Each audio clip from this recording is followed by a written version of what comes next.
Oliver was the first to descend into the cave entrance.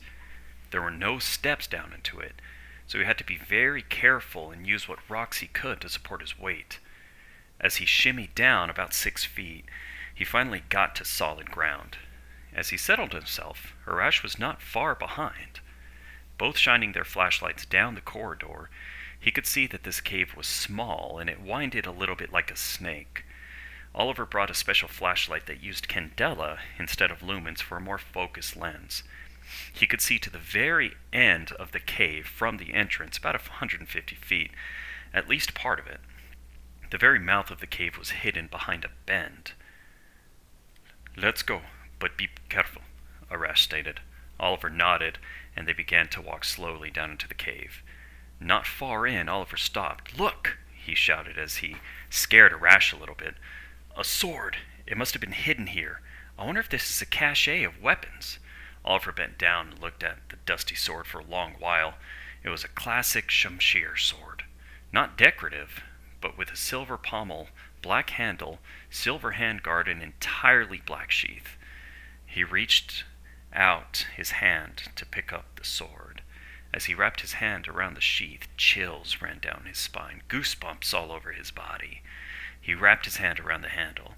He imagined how many assassins had their hands on this same handle thousands of years ago. He had a hard time pulling the blade from the sheath. It was very rusted, but absolutely beautiful. As he pulled it out about halfway, it scraped so loudly against the metal sheath, the noise echoed throughout the entire cave. He could hardly contain himself as he put it back into the sheath to be able to keep walking down in the cave to find more artifacts. The two kept walking down the small snake-like cave, seeing swords and daggers and scrolls as they went. As they reached the end of the cave, Oliver turned around to see if he could see the entrance from there. He could, but not if he moved to the very back. He could only see the light of the moonlight shine through the open door. "Let's begin to take these things outside. We'll bring them back to the village and alert the closest archaeological firm of our accidental findings. It may not be that simple, Oliver. We may need to leave them here where they lay and let them excavate per their own procedures." Well, yes, Oliver thought, that might be best. Maybe he's right. Maybe I'll just take one sword as a souvenir, Oliver thought. "Okay, so you go set up camp, and we'll head out in the morning right away." Arash thought this was a great idea. "Finally, we are going to leave. My adventure is over." Though, he was a little bit saddened by this. As Arash was headed back to the entrance, Oliver stayed back to read some of these scrolls and looked at more daggers. "What am I doing? I can't even read these things," Oliver thought. In reality, he just wanted to admire his discovery. He wanted to admire the trickery of the assassins. His heart was full. As Arash climbed out of the entrance of the cave, he took a moment to look up at the stars. His spirits were lifted. He had done something he never thought he would, and he was happy for the occasion, even if it was with this crazy American. He stretched his arms out and couldn't help but smile. He was considering how he finally had a friend, a real friend, and he had been brave. He'd never felt bravery before. While he was looking up at the stars, considering how this life might suit him pretty well, he felt a presence appear behind him. He hesitated, turned his head halfway back to see the silhouette of 4 people dressed in strange clothes, all looking at him. How did they get behind him without him noticing? He had just walked out of the cave entrance, no more than 10 feet away from him. They simply appeared, like out of thin air. He should have at least heard footsteps or a thump, but there was nothing. The 4 people glared at him with white, beady-like eyes of a predator looking at prey. His eyes went wide, and his heart was struck with fear as he realized what they were there to do. Then it hit him. Oliver is still in the cave.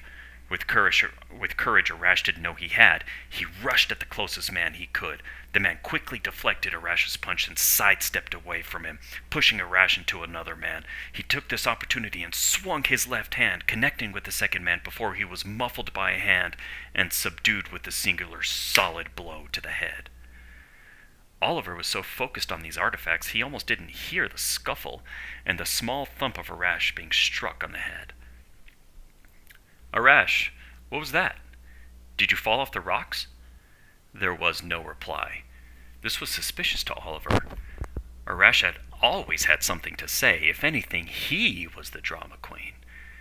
So Oliver moved closer to the entrance, now about 75 feet away. "Arash, are you there?" Maybe he couldn't hear him since he was outside setting up the tent. Oliver took 2 steps toward the cave entrance, and he saw something that made his blood run cold. In the darkness of the night, with only the moonlight shining through the entrance of the cave, Oliver saw some sort of human figure drop from the entrance of the cave, roll and disappear, then another, then 2 more. Oh, shit. They must have killed Arash, Oliver thought. Oliver thought he could see them sneaking through the snake-like cave faster than he thought was possible. Their movements, how could they move like that? So silently and smoothly around all these loose and jagged rocks? He could only count 2, so where did the other 2 go? Oliver thought quickly. Stepping back slowly, he moved to crouch behind a rock that was in the dark corner of the cave.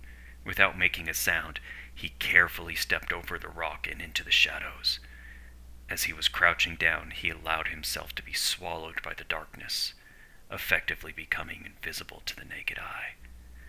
"We will find the explorer, then we will take these artifacts back. But first, the explorer," said a female voice, a bit older, perhaps late 40s, early 50s.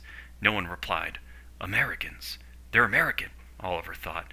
"Oh, this is bad. What are Americans doing in Iran?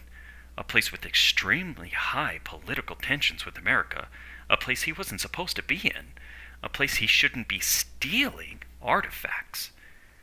As they were searching the cave, Oliver could catch a good glimpse of them.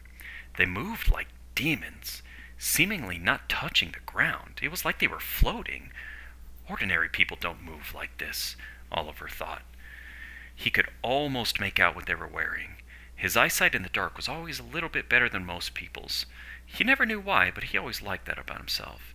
He could make out some equipment on a belt and some chest harnesses. Each one was a little bit different, suggesting each person personalized their gear. He could not make out what color they were wearing nor the material, but they were definitely wearing these for tactical reasons. Oliver started to panic sweat. Arash's family. Oh no, he thought. A wave of guilt washed over him that almost made him puke. His chest tightened. This wasn't just his obsession anymore. His hunger for discovery had dragged Arash into danger. Maybe even his grandmother, too. The sword, the scrolls, none of it mattered if it cost the people who had welcomed him like family their lives. At that moment, Oliver realized it wasn't the artifacts that he was after. It wasn't the treasure or the legacy he wanted to leave. It was the people. He wanted to meet people like Arash and his family. It was the only people who gave his life meaning. It wasn't something that he could give himself. Holy shit, Arash was right, Oliver thought. He was about to puke. He went from kneeling to sitting down, and his hands were on his forehead. "I just need to give myself up so I can puke or faint properly," Oliver thought. As he was about to stand up, he hesitated. Wait, no. Arash needs help, and I need to get out of here. For the first time, Oliver wondered if some doors weren't meant to be opened.